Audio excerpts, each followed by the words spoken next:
You're 20 years old, crouched in a frozen hole in the ground, watching 500 enemy soldiers emerge from the forest below. Behind you nothing, no reinforcements, no heavy weapons, no way out. Your radio crackles with orders that sound like a death sentence. Hold your position. This isn't a Hollywood script.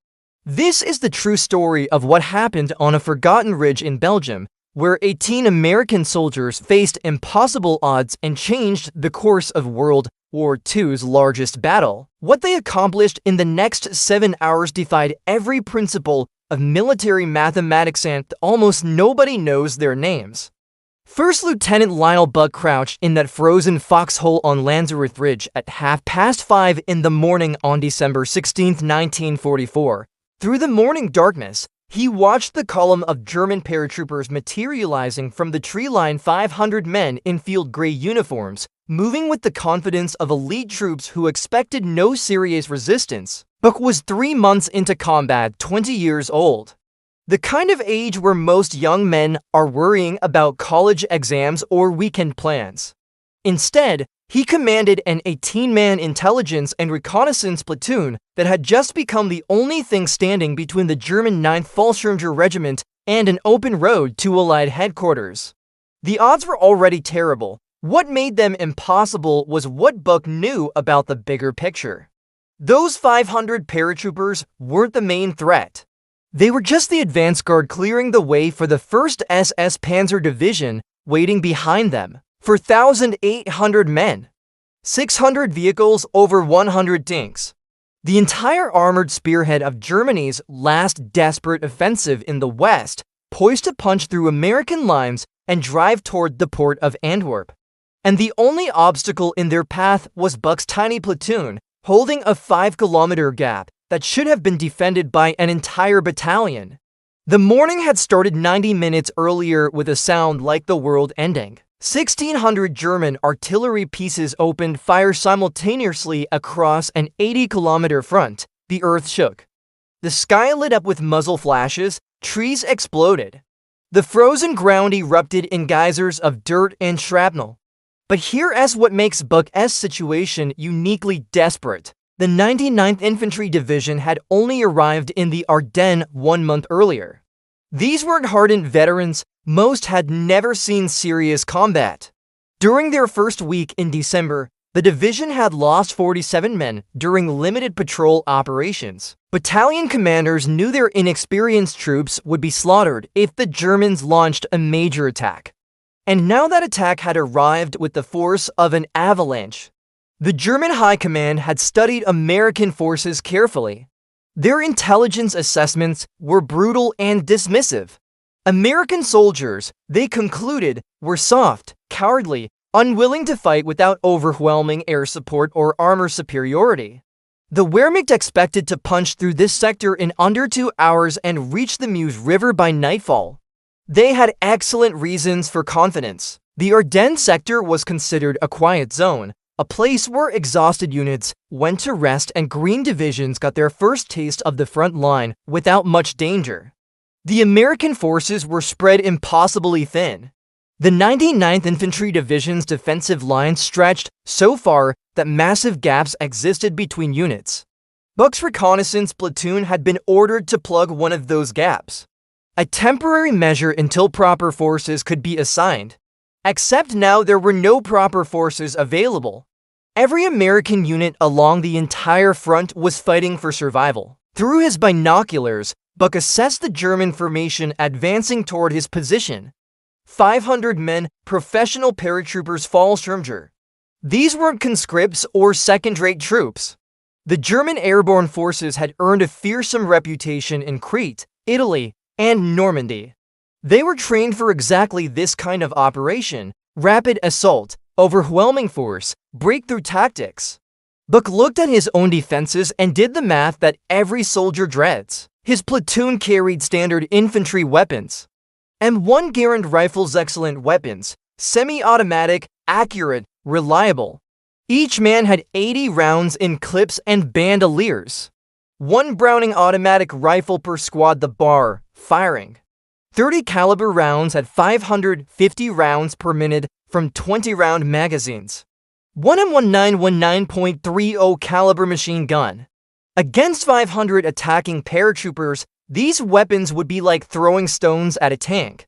But for days earlier, Buc had made a decision that violated standard doctrine for reconnaissance units. He had done something his superiors would have forbidden if they'd known about it. He had traded captured German identity cards to the regimental ordnance officer for something reconnaissance platoons weren't supposed to have, an armored jeep mounting a Browning M2 50 caliber heavy machine gun. The M2 was a beast. It fired 12.7mm rounds bullets nearly as long as a man's hand at 550 rounds per minute. Its effective range exceeded 1,800 meters. The weapon could penetrate light armor and turn human bodies into red mist. The sound alone was enough to make attacking infantry think twice. But the M2 had limitations. It consumed ammunition at a terrifying rate. The barrel overheated quickly under sustained fire, and Buc had only managed to scrounge 550 rounds, enough for perhaps 60 seconds of continuous fire. Still, that heavy machine gun represented his platoon's only chance of stopping 500 men. Buc had positioned the jeep carefully in the center of his defensive line, behind 9 foxholes his men had dug into the hillside. They'd worked through the night, hacking at frozen ground with entrenching tools, reinforcing positions with pine logs, establishing fields of fire. The position had one major advantage: elevation. The Germans would have to attack uphill through open ground, across a snow-covered field, through a barbed wire fence. Every attacking soldier would be exposed for at least 200 meters. The position also had one catastrophic disadvantage: there was no fallback position. No second line of defense, no reserves. Once the Germans broke through, Buc's platoon would be overrun in minutes. He radioed regimental headquarters at Huntington. His request was simple and desperate: permission to withdraw. The response came back within 2 minutes, delivered in the flat, emotionless tone of officers reading from orders they didn't write: remain in position. Reinforcements from 3rd Battalion will support you. Buc knew that was a lie. Not an intentional deception, just the kind of institutional optimism that got soldiers killed. 3rd Battalion was 6 miles away. The roads were under German artillery fire. Even if reinforcements existed and Buc doubted they couldn't reach Lanzerath in time to matter. He checked his watch. 6:45 in the morning. The German artillery barrage had stopped 15 minutes ago. That was the pattern: artillery preparation, then infantry assault. The silence after a barrage was always worse than the noise. It meant the attack was coming. Through the morning fog beginning to thin in the weak December dawn, Buc could see the Fallschirmjäger forming assault waves at the bottom of the ridge. 3 separate groups, maybe 170 men each. German officers moved among the troops, giving final instructions, checking weapons, preparing their men for what they expected would be a quick, brutal fight. Buc's soldiers took their positions in the fortified foxholes. These weren't ordinary infantry. The intelligence and reconnaissance platoon had been selected specifically because every man qualified as an expert marksman. Several had attended college before the war through the Army's specialized training program. Smart, educated soldiers with steady hands and good judgment under pressure. That education wouldn't stop bullets, but it might buy them a few extra minutes of survival. For forward artillery observers from Battery C, 371st Field Artillery Battalion had attached themselves to Buc's platoon. These men had radios and the training to call down artillery fire on attacking forces. In theory, they could summon devastating barrages that would shred the German assault before it reached the American lines. In practice, every American artillery battery in the sector was already engaged, firing emergency missions to support units facing even worse situations. The 99th Infantry Division's artillery was being overwhelmed by targets.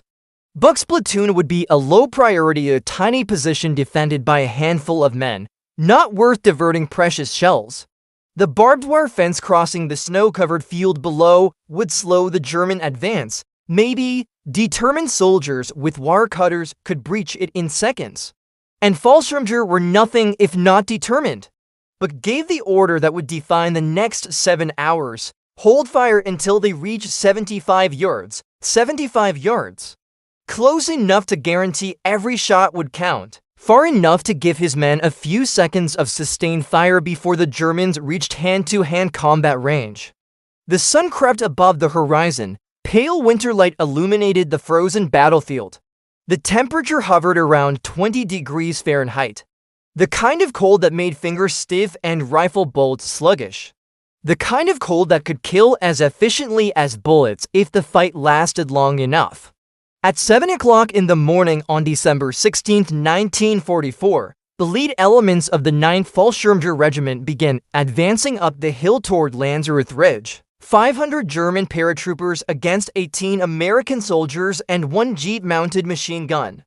By nightfall, one side would control the road junction, the other would be dead or captured. The outcome seemed obvious. Wars are won by mathematics, superior numbers, superior firepower, superior position. The Germans had all three advantages. But mathematics doesn't account for desperation or courage, or the strange alchemy that transforms ordinary young men into something harder than the frozen ground they were defending.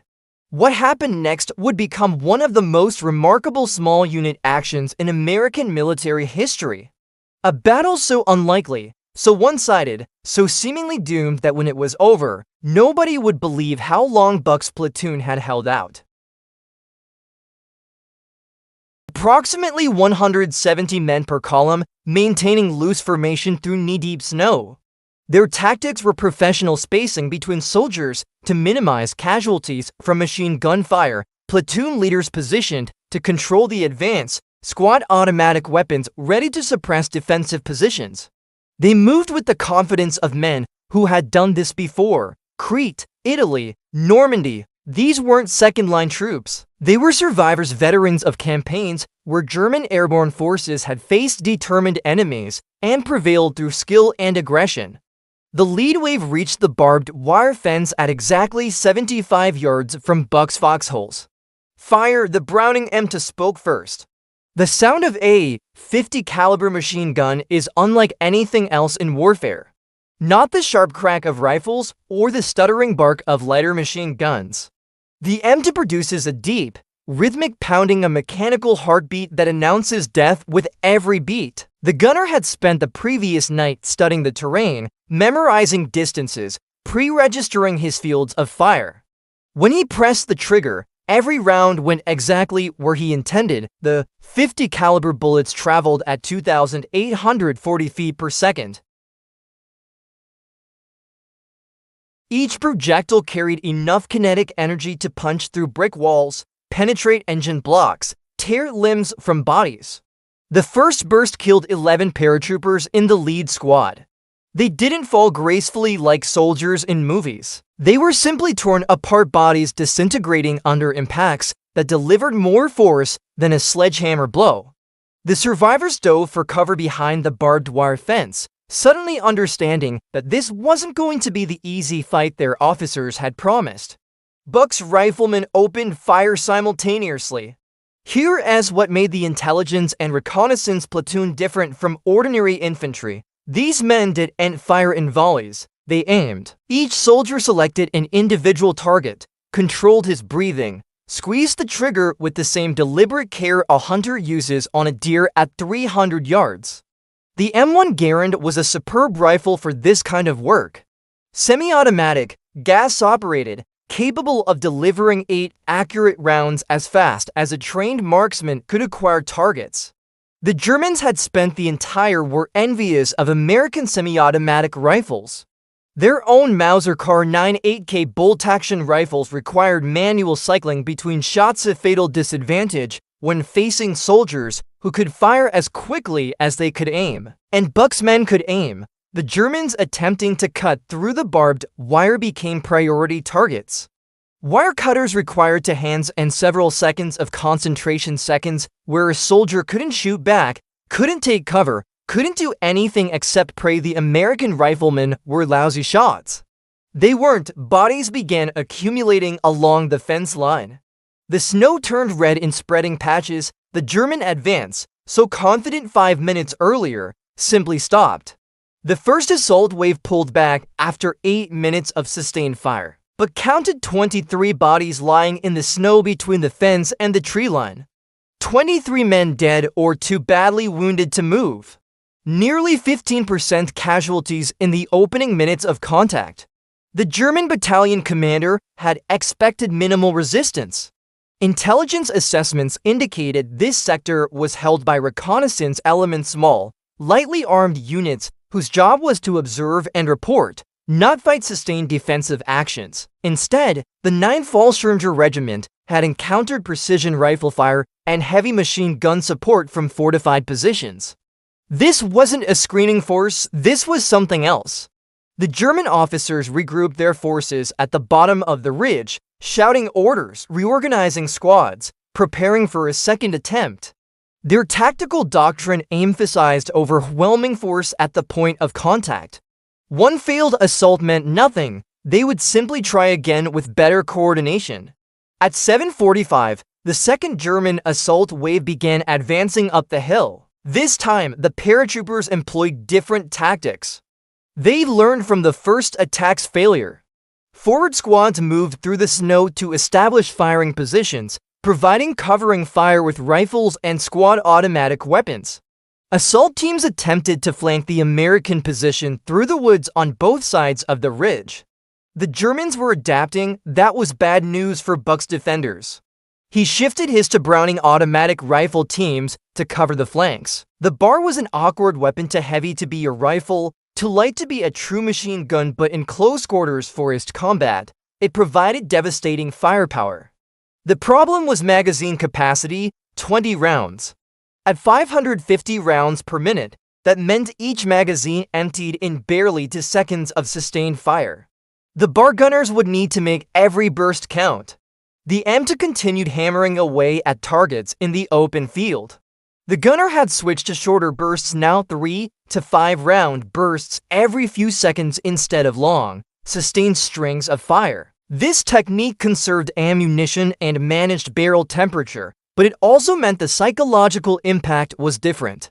Long bursts of machine gun fire create suppression, they make enemy soldiers dive for cover and stay there, paralyzed by the continuous stream of bullets passing overhead. Short bursts are more surgical, but less psychologically devastating. Still, every burst found targets. German paratroopers attempting to cross the open ground died in ones and twos, cut down with mechanical precision. At 9 o'clock, a German mortar team established position at the tree line and began dropping high explosive rounds onto the American defensive line. Mortar are the infantry's personal artillery, portable, quick to deploy, capable of delivering explosive death behind cover and into fortifications. The German 8-centimeter mortar fired shells weighing nearly 8 pounds. When those shells detonated, they sprayed shrapnel in lethal radius patterns. Most of the mortar rounds impacted harmlessly the frozen ground, limited fragmentation, and the pine log covers over the foxholes absorbed the blasts. But the explosions forced Buc's riflemen to take cover, reducing their rate of accurate fire. For the first time in the battle, the Germans had brought indirect fire support into play. Technical Sergeant Peter Gacke from the Forward Artillery Observer Team transmitted coordinates for counter-battery fire against the German mortar position. His radio reached the 371st Field Artillery Battalion Command Post. The response was not encouraging, all batteries engaged.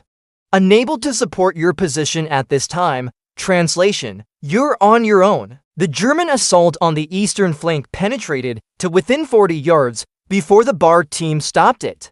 Private First Class William James burned through 3 complete magazines in rapid succession, 60 rounds, in less than 10 seconds, hitting 11 German paratroopers. The survivors withdrew back into the woods, leaving their wounded behind. But James had just expended 60 of his precious rounds.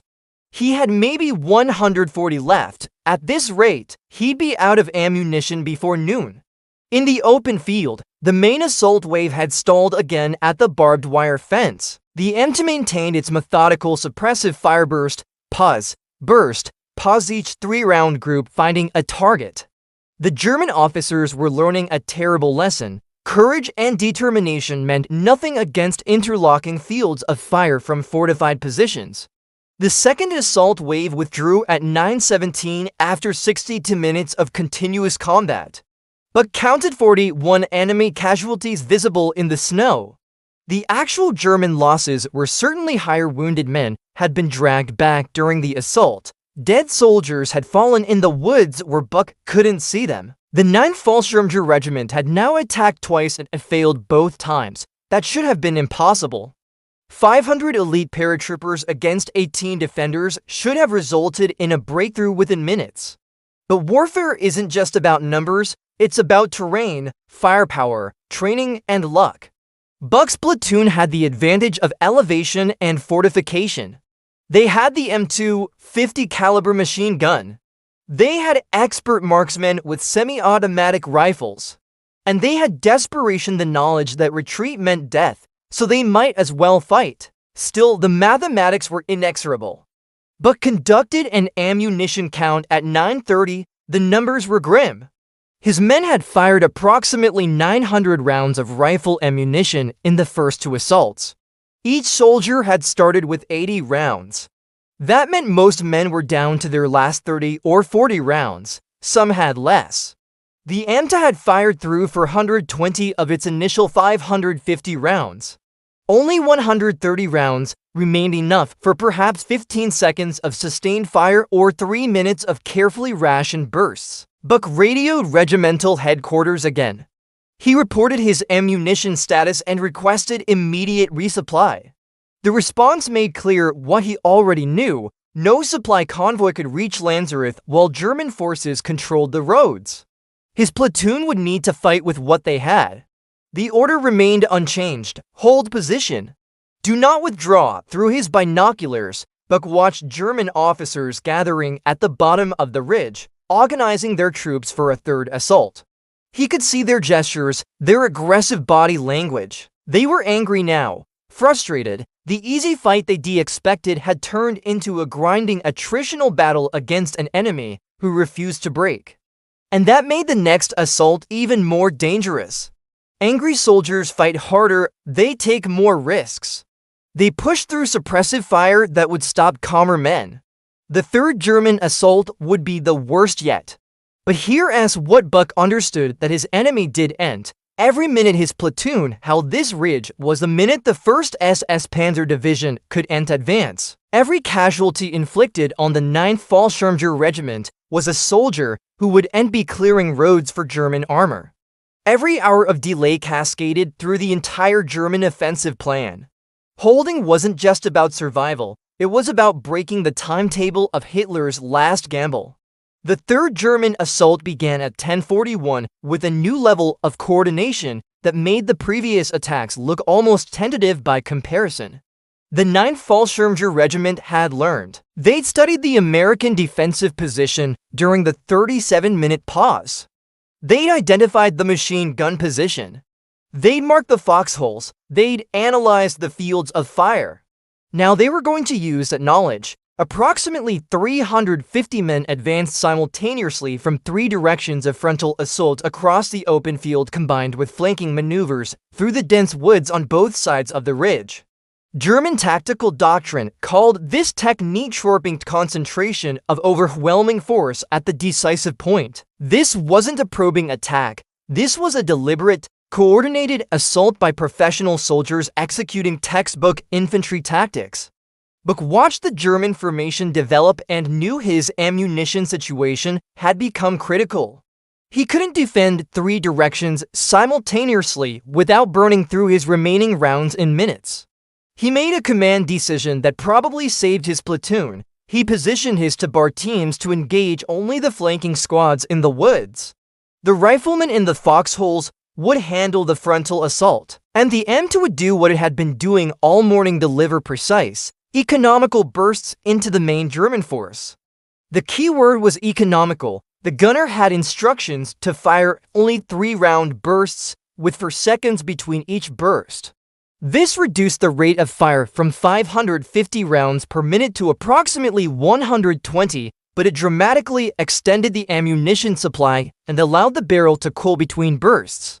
3 rounds for seconds, 3 rounds for seconds. Each burst targeted a specific German soldier. The psychological effect was profound. Paratroopers watching their squad leaders suddenly cut in half by 50 caliber rounds lost their forward momentum. They duck, hesitate, question whether this assault would succeed where the previous two had failed. That hesitation, those few seconds of doubt, gave Buc's riflemen time to acquire targets and fire. At 9 o'clock sharp, the German mortar team that had been silent for 20 minutes resumed firing. High explosive shells began impacting around the American foxholes with devastating regularity. Most detonated against the frozen ground or the pine log covers, but the concussive force was still tremendous. The explosions served their purpose. They forced Buc's riflemen to take cover, reducing their rate of accurate fire. The Germans had finally figured out how to suppress the American position effectively. Technical Sergeant Gacke transmitted another desperate call for counter-battery fire against the German mortar position. He provided precise coordinates. He described the threat. He practically begged for artillery support. The response was the same: all batteries engaged with priority targets. Unable to support, the artillery wasn't coming. It had never been coming. The Battle of the Bulge involved over 410,000 German troops attacking along an 80-kilometer front. Buc's 18-man platoon represented one microscopic position in a massive offensive. There were entire regiments facing annihilation elsewhere. Artillery support went to units that could affect the larger battle, not to a tiny reconnaissance platoon that probably would survive the morning anyway. The eastern flank assault penetrated deeper this time. German paratroopers used the forest cover effectively, moving from tree to tree, advancing inbounds while their squad mates provided covering fire. Private First Class William James and his bar team engaged them point-blank range 40 yards through dense pines. He fired 3 complete magazines in rapid succession. 20 rounds per magazine, 60 rounds total. The bar's distinctive sound sharper and faster than the measured cadence of rifle fire echoed through the forest. 11 German paratroopers went down. The assault faltered, the survivors pulled back. But James had just burned through 60 more precious rounds. He was down to his last magazine, 20 rounds, that was it. When that magazine ran dry, he'd be fighting with a bayonet. In the open field, the main German assault wave had learned from previous failures. Instead of bunching up at the barbed wire fence, they spread out, attacking in a wider formation that reduced the effectiveness of machine gun fire. Small teams of 3 or 4 men moved forward while others provided covering fire. It was the right tactic. But it was also too late. The M2 continued its methodical work. 3-round burst, pause, 3-round burst, pause. Each burst dropped 1 German soldier. The gunner had developed an almost mechanical rhythm: acquire target, aim, fire, observe result, acquire next target. At 9:17, the main assault wave stalled 60 yards from the American defensive line. They couldn't advance through the concentrated rifle fire, but they couldn't retreat without taking casualties from the machine gun. They were trapped in the killing zone, pinned down in the snow, taking casualties, unable to move forward or back. That's when the German officers made a critical mistake. They ordered their men to dig in and return fire from prone positions in the snow. Digging in made sense if you were facing sustained resistance and needed to establish a base of fire for subsequent attacks. But digging in while exposed to interlocking fields of fire from elevated positions was suicide. The German paratroopers became stationary targets. Buc's expert marksmen picked them off one by one, a helmet appearing above the snow, a shoulder exposed while changing magazines. An officer rising slightly to observe the American positions through binoculars. The snow-covered field became a shooting gallery. The 3rd German assault withdrew at 11:43 minutes after it began, but counted 41 enemy casualties visible between the tree line and his defensive position. The actual losses were probably closer to 60 when accounting for wounded men dragged back during the assault and casualties in the woods. The 9th Fallschirmjäger Regiment had now attacked 3 times with a full battalion. They committed hundreds of men to assaults that should have overwhelmed a platoon-sized defensive position in minutes. And they'd failed every time, but Buc knew the mathematics were catching up with him. His ammunition count at 1145 painted a stark picture. Approximately 400 rounds of rifle ammunition remained, distributed among 18 men. The M2 was down to its last 130 rounds, enough for perhaps 90 seconds of fire at the reduced rate. Every soldier in the platoon understood what running out of ammunition meant. You became a prisoner at best. More likely, you died fighting with bayonets and entrenching tools against enemy soldiers who still had bullets. The German officers at the bottom of the ridge were gathering their forces again, but could see them through his binoculars, gesturing aggressively, reorganizing squads, clearly preparing for another assault. The question wasn't whether the next attack would come. The question was whether Buc's platoon had enough ammunition left to stop it. Through the afternoon haze and gun smoke that now hung over the battlefield like morning fog, Buc observed something that made his blood run cold: German reinforcements arriving at the assembly area. Fresh troops, maybe 200 men. The 9th Fallschirmjäger Regiment was being augmented with reserves from division headquarters. The Germans were doubling down. They were committing additional forces to take this single ridge position, recognition that the American defense had become a serious obstacle to their entire offensive plan. Buc should have felt pride. His 18-man platoon had delayed a German battalion for over 4 hours. They'd inflicted nearly 100 casualties. They'd proven that green American troops could fight with courage and skill against elite German veterans. Instead, he felt the weight of impossible mathematics. 400 rounds of rifle ammunition, 130 rounds of .50 caliber, 22 men against 500 attackers. The next assault would be the last one his platoon could effectively resist. After that, the battle would be decided with bayonets and fists, and the kind of close-quarters savagery that nobody survived without nightmares. Buc radioed regimental headquarters one final time. He reported his situation with clinical precision: ammunition critical, casualties mounting, enemy reinforcements arriving, no viable withdrawal route. The response came back within 60 seconds. 3rd Battalion unable to reach your position. German forces control all roads. Artillery support unavailable. Hold position. Do not withdraw. Hold position. The order that had been repeated all morning. The order that made tactical sense at higher headquarters, but felt like a death sentence when you were the one in the foxhole watching hundreds of enemy soldiers preparing to kill you. Buc acknowledged the transmission and returned to his position. The reality was brutally simple. His platoon had delayed the German offensive for over 6 hours. They'd accomplished something remarkable. But the mathematics of ammunition consumption versus attacking force size couldn't be overcome indefinitely. When the 4th assault came, probably within the next 30 minutes, 18 Americans with 400 rifle rounds would face 500 fresh paratroopers supported by mortar and machine guns. The outcome was no longer in doubt. The 4th German assault commenced at 12:17. What made this attack different from the previous 3 was immediately apparent. The 9th Fallschirmjäger Regiment commander had abandoned tactical subtlety in favor of overwhelming force. Approximately 400 paratroopers, essentially the regiment's entire remaining combat strength, advanced simultaneously across the full width of the ridge. The formation stretched 200 yards from flank to flank.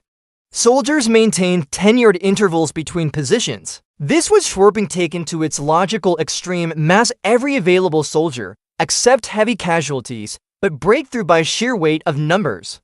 The tactic demonstrated professional adaptation under fire. The German officers had learned from 3 failed assaults. They understood the American position had limited ammunition. They knew that even expert marksmen couldn't hit 400 targets advancing simultaneously across a broad front. The mathematics finally favored the attackers. Smoke grenades detonated across the battlefield, creating patchy concealment. German doctrine emphasized smoke for breaking through prepared defenses. The paratroopers had been conserving their smoke grenades, now they used them all at once. The aim to open fire at 150 yards.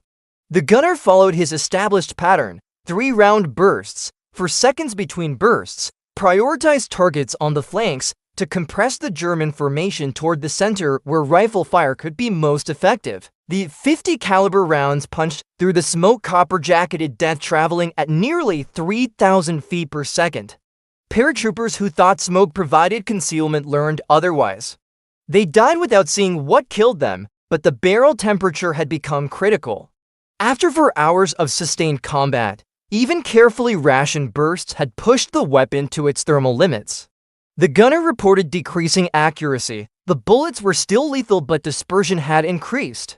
Instead of 3 rounds in a 1-foot group at 150 yards, they were spreading across 3 feet. Still lethal, just less precise. Buc's riflemen engaged targets at 100 yards. Each man selected individual Germans, identified them through the smoke, led the target slightly to account for movement, squeezed the trigger with the mechanical precision that defined expert marksmen. The M1 Garand's semi-automatic action meant they could fire as fast as they could acquire targets.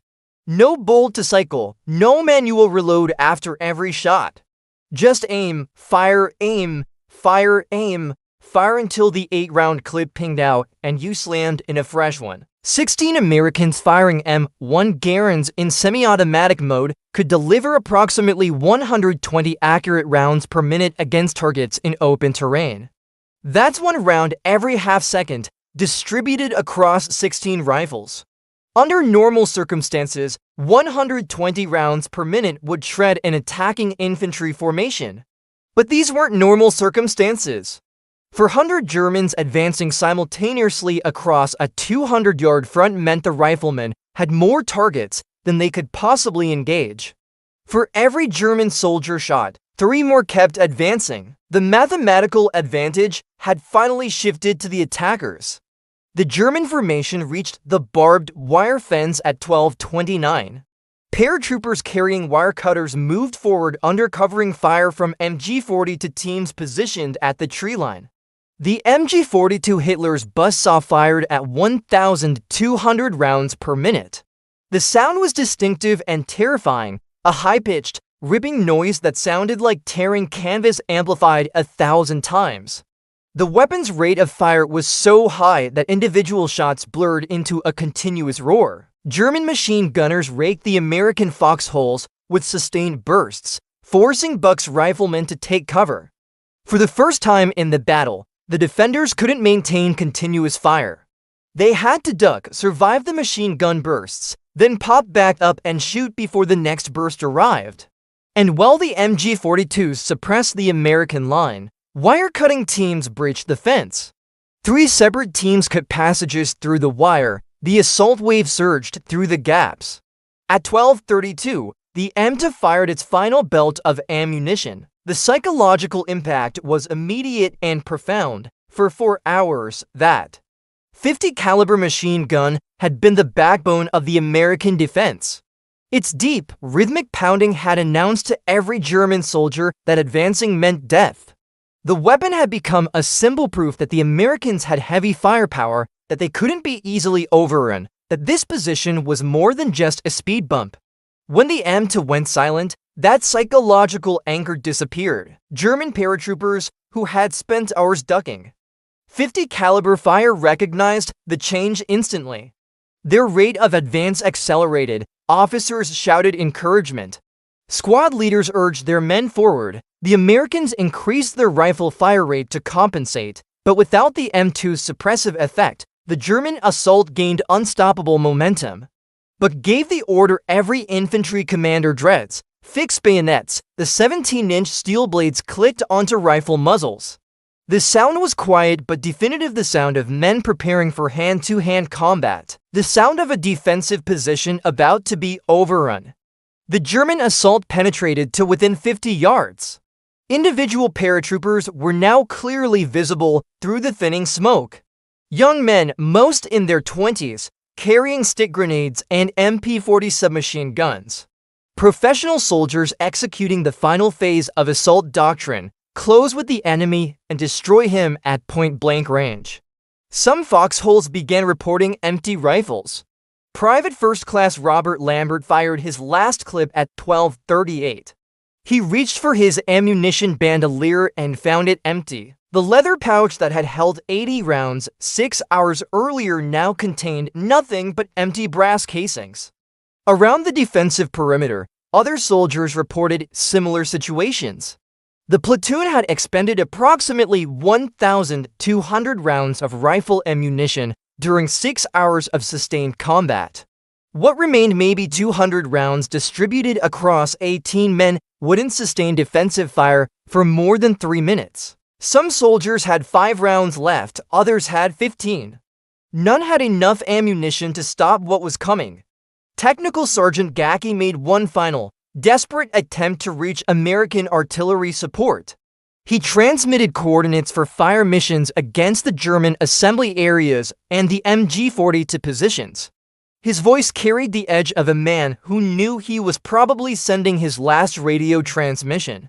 The 371st Field Artillery Battalion acknowledged his transmission, but they couldn't allocate guns to support Lanzerath Ridge. Every available artillery piece in the entire Ardennes sector was engaged supporting regiment-sized units facing German armor and infantry assaults.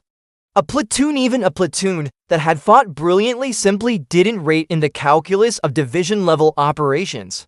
At 12:45 on December 16, 1944, the 4th German assault reached maximum intensity. 400 paratroopers pressed against defensive positions held by 18 Americans armed with less than 200 rifle rounds and no heavy weapons. The Ente sat silent on its jeep mount, barrel discolored from heat stress, ammunition boxes empty.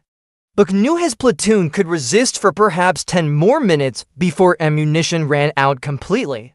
After that, the mathematics became simple. 500 paratroopers would overrun 18 riflemen armed with bayonets in a matter of minutes. Behind the German assault force, the First SS Panzer Division waited. 4,800 men, 100 tanks. The entire armored spearhead of Germany's last offensive, poised to exploit the breakthrough that now seemed inevitable. Everything depended on the next 10 minutes at Lanzerath Ridge, and Lyall Buc, 20 years old, 3 months in combat, watching 400 enemy soldiers close on his position, understood that his platoon had fought longer and harder than anyone could have expected. They delayed the German offensive for over 6 hours. They'd inflicted nearly 100 casualties. But physics and mathematics were about to determine the battle's conclusion. The question was no longer whether the Germans would take the position. The question was how many more minutes his men could hold out before being killed or captured. The German paratroopers breached the American defensive perimeter at 12:53.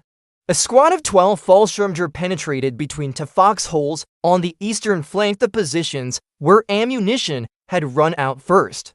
The soldiers in those holes had fired their last rounds 2 minutes earlier. And the kind of desperate savagery that emerges when civilized men face their own mortality. One American soldier, Private First Class Stephen Dobbin, swung his empty M1 like a baseball bat, connecting with a German's jaw hard enough to break bone. The paratrooper went down. Dobbins reversed his grip and drove the rifle's bayonet into another German's chest. But 12 against 2 was mathematics that no amount of courage could overcome. Buc redirected 3 riflemen from the center of the line to contain the breach. These men still had ammunition, maybe 30 rounds between them. They fired at point-blank range into the German squad that had penetrated the perimeter. 7 paratroopers fell in quick succession. The remaining 5 withdrew back toward the wire, dragging wounded comrades. But the breach had demonstrated the critical vulnerability. Once ammunition ran out, even fortified positions could be overrun in seconds. Professional assault infantry knew how to exploit gaps. They'd been trained for exactly this situation. The next breach would probably succeed, and the one after that. And within minutes, German soldiers would be in every foxhole, and the battle would devolve into the kind of close quarters fighting where superior numbers determined the outcome. At 1309, Buc made a decision that violated every principle of ammunition conservation. Instead of rationing his remaining rounds for a final stand, he ordered his men to increase their rate of fire. Shoot faster, engage more targets, maintain maximum volume of fire for as long as possible. The tactic seemed counterintuitive, even suicidal. Burning through ammunition faster would shorten the time until complete depletion. It would accelerate the inevitable end. But Buc understood something about combat psychology that the tactical manuals didn't address. Perception mattered as much as reality. As long as his platoon maintained heavy fire, the Germans would believe significant defensive capacity remained. They'd interpret sustained rifle fire as evidence of adequate ammunition supplies. They might even believe reinforcements had arrived, and that belief, that psychological uncertainty, might buy a few more precious minutes. The riflemen fired as rapidly as they could acquire targets. The M1 Garand's gas-operated action cycled automatically after each shot. A trained soldier could fire 40 accurate rounds per minute if targets were available. For the next 8 minutes, Buc's 14 men with remaining ammunition delivered sustained precision fire against the German assault. The increased rate of fire created the illusion of a reinforced position with adequate supplies. The paratroopers interpreted the heavy fire exactly as Buc had hoped, as evidence that the American position remained combat effective. German officers observed the sustained rifle fire and concluded that their intelligence assessments had been wrong. This wasn't a platoon. This had to be at least a company strength unit, possibly reinforced with additional weapons. The 4th German assault wave withdrew at 1321. The 9th Fallschirmjäger Regiment had committed its entire battalion for separate attacks over 6 hours. Officers reported to their division commander that the American position appeared to be held by a reinforced company with heavy weapon support and adequate ammunition. German intelligence had failed catastrophically. The Wehrmacht believed it was attacking a well-supplied defensive position rather than 18 men nearly out of ammunition. But conducted an ammunition count at 1330. The results were worse than he'd feared. His entire platoon possessed 73 rounds of rifle ammunition. Some men had none, others had 5 or 6 rounds. The M2 remained silent, with empty ammunition boxes scattered around the jeep. 22 Americans held the most critical road junction in the northern sector of the Battle of the Bulge with 73 rifle rounds. The temperature had dropped to 22 degrees Fahrenheit. Snow continued falling. Buc's men had been in combat positions since 5:30 in the morning without food or water. 8 hours of continuous stress, adrenaline, fear, and violence. Several soldiers showed symptoms of cold injury. Private First Class Risto Malinovich reported numbness in his feet, early stage frostbite. Technical Sergeant William Slape had minor shrapnel wounds from German mortar fire. One forward artillery observer technician, 5th grade Billy Queen, had taken a bullet through his shoulder but remained at his position, still attempting to call for artillery support that would never arrive. Remarkably, no Americans had been killed yet. Wounded, yes, exhausted, certainly, but still alive and still fighting. At 1345, Buc observed German officers gathering at the tree line with what appeared to be significant reinforcements. The 9th Fallschirmjäger Regiment was being augmented with additional troops from Division Reserve. Through his binoculars, he counted approximately 200 fresh paratroopers moving into assault positions. Rested soldiers who hadn't spent the morning attacking fortified positions. Professional troops who would bring fresh ammunition, fresh determination, and fresh tactical options to the fight. The Germans were preparing a 5th attack, this time with overwhelming force against defenders who had 73 rounds of ammunition remaining. Buc radioed regimental headquarters and reported his situation with brutal honesty: ammunition exhausted, position untenable, enemy preparing final assault with reinforced battalion.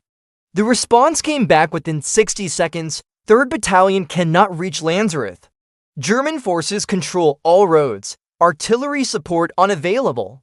Orders unchanged. Hold position. Do not withdraw. Hold position. The same order he'd received 8 hours earlier. The order that had made a certain kind of sense when it was issued, but now seemed like institutional madness. Buc acknowledged the transmission and returned to his foxhole. The reality was stark and unavoidable. His platoon had accomplished something extraordinary. They delayed the German offensive for over 8 hours. They inflicted nearly 100 casualties on an elite airborne unit. They'd proven that American soldiers, even green troops with minimal combat experience, could fight with skill and courage against Germany's best. But the mathematics of ammunition consumption versus attacking force size couldn't be overcome indefinitely. When the 5th German assault came, probably within the next 30 minutes, 18 Americans with 73 rifle rounds would face 500 fresh paratroopers. The only question was how many more Germans Buc's platoon could kill before being overrun and destroyed. His men had fought for longer and more effectively than anyone, including themselves, had believed possible. But physics, mathematics, and the inexorable logic of modern warfare were about to write the final chapter of this remarkable small unit action. The question wasn't whether the Germans would take the position. The question was whether any of Buc's men would survive the next hour. The 5th German assault began at 14:37. 400 paratroopers advanced in a modified formation that emphasized rapid movement over dispersion. The 9th Fallschirmjäger Regiment had committed its reserve company's fresh troops who had participated in the previous 4 assaults. These soldiers moved with confidence born of numerical superiority and the knowledge that the American position had to be nearly depleted after 8 hours of sustained combat. German officers had observed the decreasing rate of fire during the 4th assault. They'd noticed the 50 caliber machine gun going silent. They understood what those signs meant. The defenders were running out of ammunition. This assault would succeed where the others had failed simply because the Americans had nothing left to shoot. Buc distributed the remaining 73 rounds of ammunition across his platoon according to a brutal calculus. Soldiers with expert marksmanship qualifications received priority. Men without ammunition were instructed to collect rifles and bandoliers from casualties if opportunities presented themselves. The defensive plan had simplified to its most primitive form: shoot until ammunition runs out, then fight with bayonets, grenades, and improvised weapons. There were no other options, no fallback positions, no reinforcements. No miracle artillery barrage arriving at the last second. Just 18 exhausted soldiers preparing to sell their lives as expensively as possible. The American riflemen held fire until the Germans reached 60 yards closer than any previous engagement. At that range, every round had to count. Every trigger pull had to result in a casualty. The first volley dropped 11 paratroopers. The marksmanship was extraordinary: 11 targets, 11 hits, at 60 yards, under combat stress, with fingers numb from cold and bodies shaking from exhaustion. But 11 Germans down meant 389 still advancing. The paratroopers immediately went to ground and began returning fire with rifles and MG-40 to machine guns. Without the M2 suppressive fire, the Americans couldn't prevent the German advance from gaining ground incrementally. Squad by squad, the Fallschirmjäger moved forward through the snow using textbook Firan maneuver tactics. One team shoots while another team moves, then they switch roles. The technique had been developed through years of combat experience. It worked because it distributed risk and maintained continuous pressure on the defense. At 14:51, 3 German soldiers reached a foxhole on the western flank, where the occupants had expended their final rounds. What happened next was the kind of savage, intimate violence that combat veterans don't talk about even decades later. The Americans fought with entrenching tools, short-handled shovels with sharpened edges that could split skulls or sever limbs. One paratrooper fell with a fractured skull and a face that no longer resembled anything human. The other two withdrew after sustaining knife wounds that would leave permanent scars. But the incident demonstrated how close the battle had come to complete collapse. German soldiers were now within arm's reach of American positions. The defensive perimeter, which had held for 8 hours, was disintegrating under the weight of overwhelming numbers and depleted ammunition. Buc counted his remaining rounds, 16. Around the perimeter, his men had similar inventories. Some soldiers had already fixed bayonets in preparation for hand-to-hand combat. The forward artillery observers continued calling for fire support with the mechanical persistence of men who refused to accept reality. Technical Sergeant Gacki transmitted targeting date. Every 5 minutes coordinates, the forward artillery observers continued calling for fire support with the mechanical persistence of men who refused to accept reality. Technical Sergeant Gacki transmitted targeting date. Every 5 minutes coordinates, target descriptions, urgent requests as if repetition might somehow conjure shells from batteries that didn't exist. It didn't work. The artillery wasn't coming. It had never been coming. The German assault gained unstoppable momentum 1,500 hours. Paratroopers had breached the wire barrier at 4 separate points. Small assault teams of 3 to 5 men moved toward the American foxholes, using smoke grenades for concealment. The defenders fired their remaining ammunition at these teams. Each round killed or wounded a German soldier. But 73 rounds divided by 400 attackers meant the mathematics were brutally simple. The vast majority of Germans would reach the American line unharmed. At 15:14, Private First Class William James fired the last round from his M1 Garand. The distinctive ping of the ejecting clip echoed across the foxhole, sound that normally meant reload, but now meant something far more final. He had no more clips, no more ammunition, nothing left except the bayonet fixed to his rifle and whatever fight remained in his exhausted body. Around the defensive perimeter, other soldiers reached the same point. The sound of rifle fire, which had been constant for 8 hours, began to slacken to scattered single shots. German officers recognized the change immediately. They'd been waiting for this moment. The orders came quickly. All assault teams forward. Final push. Overrun the position. Buc fired his final rounds at 15:17. 18 bullets remained distributed among 22 Americans. The AMT sat silent. The forward artillery observers had no ammunition for their carbines. For the first time in 8 hours of continuous combat, American defensive fire reduced to almost nothing. At 15:20, approximately 50 German paratroopers rushed the American foxholes simultaneously from 3 directions. The defenders threw their remaining grenades, maybe a dozen total, and fired their last rifle rounds. Several Germans fell, but the assault wave closed to within 20 yards of the defensive line.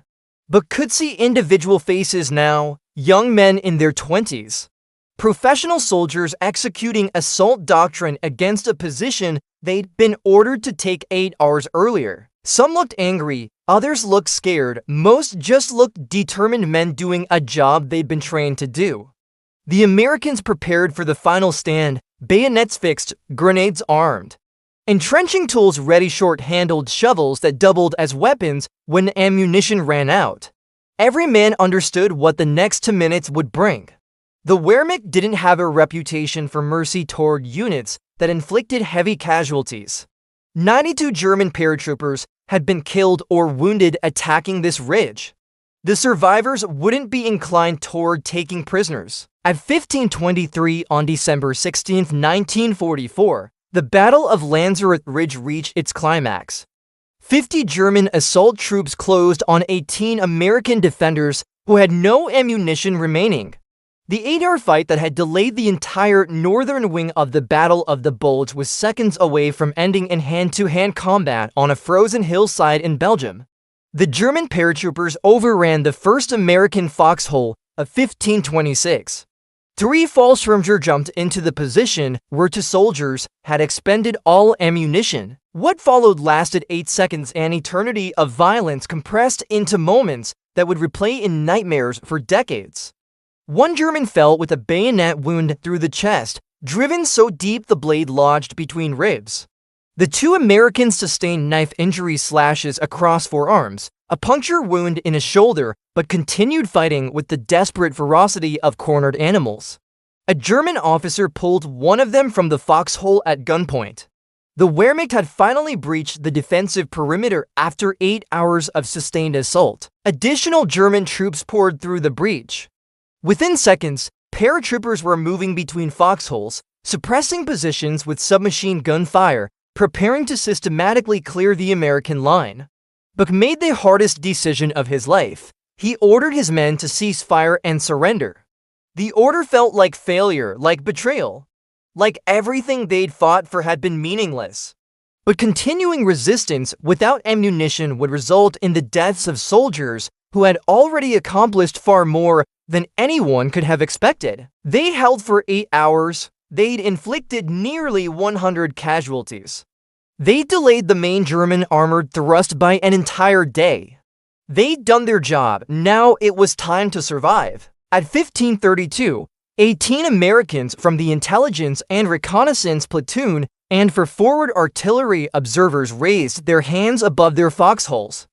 The Battle of Lanzerath Ridge had ended after 7 hours and 57 minutes of continuous combat. The German casualties were immediately visible across the snow-covered battlefield. Bodies lay in clusters, some at the barbed wire fence, others scattered across the open field, still more in the woods where the flanking attacks had failed. 92 casualties. 16% of the 9th Fallschirmjäger Regiment's combat strength lost attacking a position defended by 22 men. When German battalion commanders reported to division headquarters, they described overcoming a reinforced American company with heavy weapons support. The concept that a single platoon with 1 machine gun could inflict such casualties contradicted everything in their tactical doctrine. A Fallschirmjäger sergeant examined the silent M2 on the Jeep and asked Buc how many machine guns his unit possessed. When Buc indicated the single 50 caliber weapon, the sergeant refused to believe him. German doctrine held that sustained heavy machine gun fire required multiple weapons with overlapping fields of fire and continuous ammunition resupply. 1 machine gun operated by exhausted soldiers producing such defensive effects was theoretically impossible. Yet here was the evidence, scattered across a frozen hillside in Belgium. At 1400 hours, the German battalion commander arrived at the captured position. He was a professional officer, a career soldier who understood combat and respected competent enemies. He ordered his medical personnel to treat American and German wounded without discrimination. Aid stations were established in homes within Lanzerath village. Buc and his men received medical attention for their wounds before being prepared for transport to prisoner of war facilities. The German officer who accepted Buc's surrender did something unusual. He acknowledged that the American defense had been conducted with exceptional professional skill. In the rigid hierarchy of Wehrmacht culture, such acknowledgement from a superior officer to defeated enemies was rare. Technical Sergeant William Slape had shrapnel wounds across his back and legs. 14 other members of Buc's platoon had been wounded by rifle fire, grenade fragments, or mortar shrapnel. Several showed signs of frostbite or exhaustion-related injuries. Only 1 American had been killed. Technician 5th grade Billy Queen from the forward artillery observer team had died manning a machine gun position during the 4th German assault. A single casualty after 8 hours of combat against 500 attacking paratroopers represented a nearly miraculous survival rate. The casualty ratio stood at 90 to Germans killed or wounded versus 1 American killed and 14 wounded. But the true significance of the Battle of Lanzerath Ridge would become apparent for several more hours when German commanders realized what that 8-hour delay had cost them. The tactical impact cascaded through the entire German offensive plan like cracks spreading through ice. Kampfgruppe Piper, the First SS Panzer Division's lead armored column, had been scheduled to pass through Lanzerath at 800 hours on December 16th. The column consisted of 4,800 men, 600 vehicles, and over 100 tanks. Their objective was to reach the Meuse River by nightfall, establishing a bridgehead that would split the Allied armies and potentially change the outcome of the war. But the infantry regiment assigned to clear the route had been stopped at Lanzerath Ridge by 18 American soldiers with one machine gun. Kampfgruppe Piper didn't arrive at Lanzerath until midnight on December 17, 16 hours behind schedule. 16 hours in mobile warfare, 16 hours is an eternity. It's enough time for reserves to arrive, for defensive positions to be reinforced, for supply lines to be established. It's the difference between breakthrough and stalemate. The delay cascaded through the entire northern wing of the German offensive. Instead of advancing 60 miles toward Antwerp as planned, the First SS Panzer Division managed less than 10 miles before encountering reinforced American positions that shouldn't have existed yet. The German commanders at Lanzerath Ridge had paused their advance after capturing Buc's platoon. They believed the woods behind the American position contained additional forces, possibly tanks, possibly more infantry companies. The heavy casualties sustained during 8 hours of fighting suggested significant defensive depth. German reconnaissance patrols moved cautiously through the forest, expecting ambushes and prepared positions at every turn. They found empty woods, but the caution and delay proved decisive. Hours that should have been spent advancing towards strategic objectives were wasted clearing terrain that contained nothing but trees and snow. At 16:30 on December 16, 1944, Lyall Buc and his wounded platoon began their march into German captivity. They trudged through snow in a column of prisoners, hands raised, weapons confiscated, believing they had failed in their mission. They had no idea they'd just fought one of the most consequential small unit actions of World War II. The journey into captivity was harsh and degrading, the standard treatment for prisoners of war in a collapsing military system stretched beyond its logistical capacity.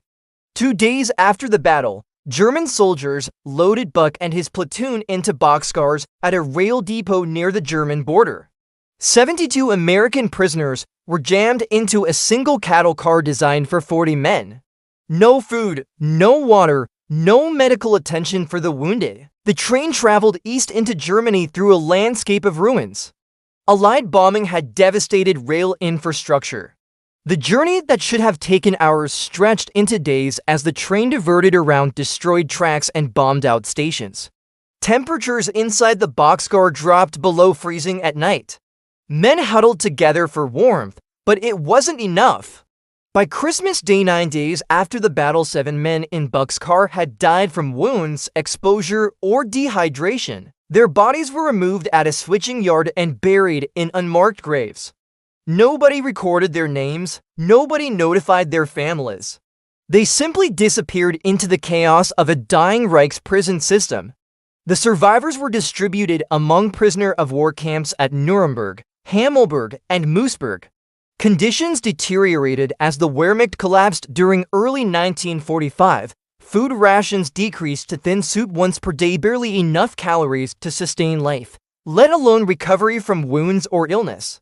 Allied bombing raids targeted rail lines and supply depots near the prison camps. Guards became increasingly hostile. Their nation faced inevitable defeat. Many prisoners developed hepatitis, dysentery, or pneumonia in the unsanitary, overcrowded conditions. Buc spent 5 months in German captivity.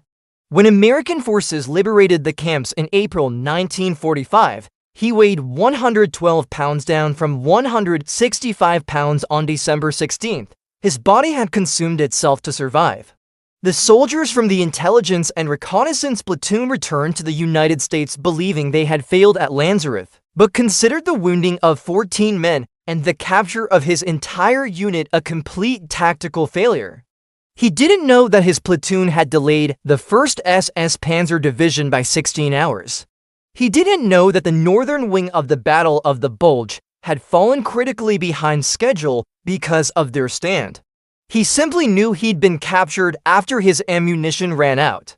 In the rigid calculus of military success, capture equaled failure. The platoon dispersed after the war. Soldiers returned to civilian lives across America, going back to farms, factories, colleges, jobs they left behind to fight a war that had nearly killed them. Nobody discussed Lanzerath Ridge. The battle had been overshadowed by larger engagements during the Battle of the Bulge. Bastogne received international attention than nuts. Response to German surrender demands became legendary. The Momedy massacre generated war crimes trials and newspaper headlines. But an 18-man reconnaissance platoon that held a ridge for 8 hours disappeared into the historical record without recognition. No medals, no commendations, no acknowledgement that their stand had changed the course of the war's largest battle. For 20 years, Lanzerath Ridge remained forgotten. In 1965, the United States Army published a multi-volume official history titled The Ardennes, The Battle of the Bulge. Author Hugh Cole mentioned Buc's platoon in passing maybe 3 sentences in a 600-page book. No names, no detailed description of the action. Just a footnote acknowledging that some resistance had occurred at Lanzerath. Private First Class William James, who had burned through 200 rounds of bar ammunition defending the eastern flank, read that brief reference and felt something between anger and betrayal. He'd watched friends die in German prison camps. He'd spent decades dealing with nightmares about those 8 hours of combat. He'd carried shrapnel in his body that set off metal detectors for the rest of his life. And the official history reduced their stand to 3 sentences. James contacted Buc and encouraged his former lieutenant to seek proper acknowledgement for the platoon's actions. What followed was a 15-year campaign to ensure every soldier who fought at Lanzerath Ridge received appropriate recognition. Buc wrote letters to his former division commander, Major General Walter Lauer. He contacted military historians and journalists. He provided detailed after-action reports documenting every phase of the battle, the ammunition counts, the casualty figures, the tactical decisions. In June 1966, a Silver Star arrived in Buc's mailbox. Just one for him alone. No other member of the platoon was recognized. Buc refused to accept the individual medal. He'd commanded those men, yes, but they'd fought together. Every soldier in that defensive line had done exactly what he'd done, stayed in position when running would have been safer, fired until ammunition ran out, prepared to die rather than abandon the mission. If the Army wanted to recognize Lanzerath Ridge, they needed to recognize everyone who'd been there. The campaign continued, congressional hearings, letter-writing campaigns to senators and representatives, interviews with military historians who were beginning to understand the battle's significance. Journalist Jack Anderson wrote about the forgotten platoon in national publications. John Eisenhower, son of President Dwight Eisenhower, and a respected military historian, documented the battle in detail for his book The Bitter Woods. Slowly, the historical record began correcting itself. Tactical analysts realized that Kampfgruppe Piper's 16-hour delay at Lanzerath had been the critical failure point in the German offensive. If the First SS Panzer Division had passed through on schedule, they might have reached the Meuse River before American reserves arrived. The entire outcome of the Battle of the Bulge, perhaps even the war itself, could have been different. And that delay had been caused by 18 men with 1 jeep-mounted machine gun who refused to withdraw when ordered to hold an impossible position. On October 26, 1981, 37 years after the battle, the United States Army formally recognized the intelligence and reconnaissance platoon's actions at Lanzerath Ridge. Every member of the unit received decorations. For soldiers, including Buc, were awarded the Distinguished Service Cross, the nation's second-highest military honor. 5 received Silver Stars, 10 received Bronze Stars with V device for valor. The ceremony took place at Fort Benning, Georgia. Aging veterans who hadn't seen each other in decades gathered to finally receive recognition for 8 hours of combat that had changed the course of history. Buc was 57 years old by then. Most of his platoon members were in their late 50s or early 60s. Some had died from age, from illness, from the long-term effects of wounds and imprisonment. But the survivors stood together one more time, accepting medals that acknowledged what they'd always known. They'd done something extraordinary on that frozen ridge in Belgium. The story of Lanzerath Ridge raises uncomfortable questions about military recognition and historical memory. How many other small unit actions have been forgotten because they lack dramatic narrative appeal? How many soldiers performed extraordinarily but disappeared into the historical void because their battles were photogenic or politically significant? The answer is unknowable, which is precisely the problem. What we do know is this. On December 16, 1944, 18 American soldiers held a defensive position against impossible odds for 8 hours. They inflicted 92 casualties on an elite German airborne regiment. They delayed the main German armored thrust by 16 hours. And they did it with weapons that shouldn't have been adequate, in a position that shouldn't have held, against enemies who shouldn't have failed.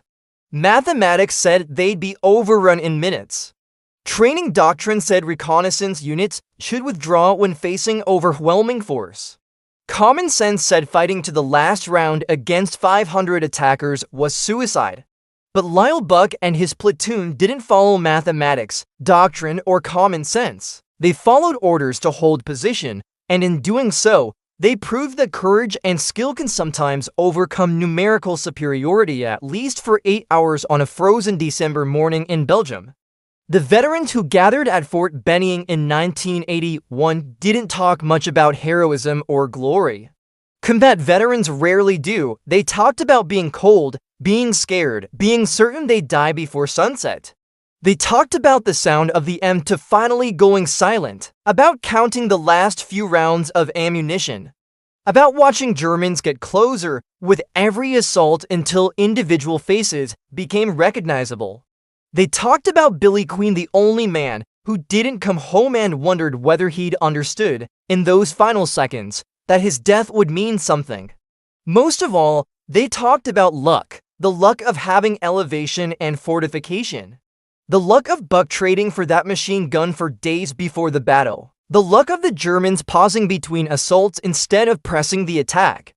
The luck of surviving 8 hours when the odds said they shouldn't survive 8 minutes. But here's the thing about luck in combat: you make your own. Buc made his luck by trading for that machine gun. His soldiers made their luck through expert marksmanship and tactical discipline. The platoon made its collective luck by refusing to panic when the situation became hopeless. Luck favors the prepared, and on December 16, 1944, preparation met desperate necessity on a ridge that almost nobody remembers. 37 years later, a nation finally acknowledged what those 18 soldiers had accomplished. Better late than never, perhaps. But for the men who died in German prison camps believing they'd failed, recognition came too late to matter. The Battle of Lanzerath Ridge stands as testament to what small units can accomplish when led competently, armed adequately, and positioned advantageously. It demonstrates that numerical superiority isn't absolute, that terrain, weapons, training, and determination can offset raw numbers, at least temporarily. But it also stands as indictment of institutional memory. 37 years to recognize extraordinary valor. Decades of silence while veterans believed their sacrifice had been meaningless. A historical record that almost erased one of the war's most consequential small unit actions. We tell ourselves that heroism will be recognized, that extraordinary actions will be remembered, that soldiers who do their duty against impossible odds will receive appropriate honor. The story of Lanzerath Ridge suggests otherwise. It suggests that recognition requires advocacy, documentation, and decades of persistent effort by people who refuse to let history forget. Lyall Buc spent 15 years fighting for his men to receive medals they earned in 8 hours of combat.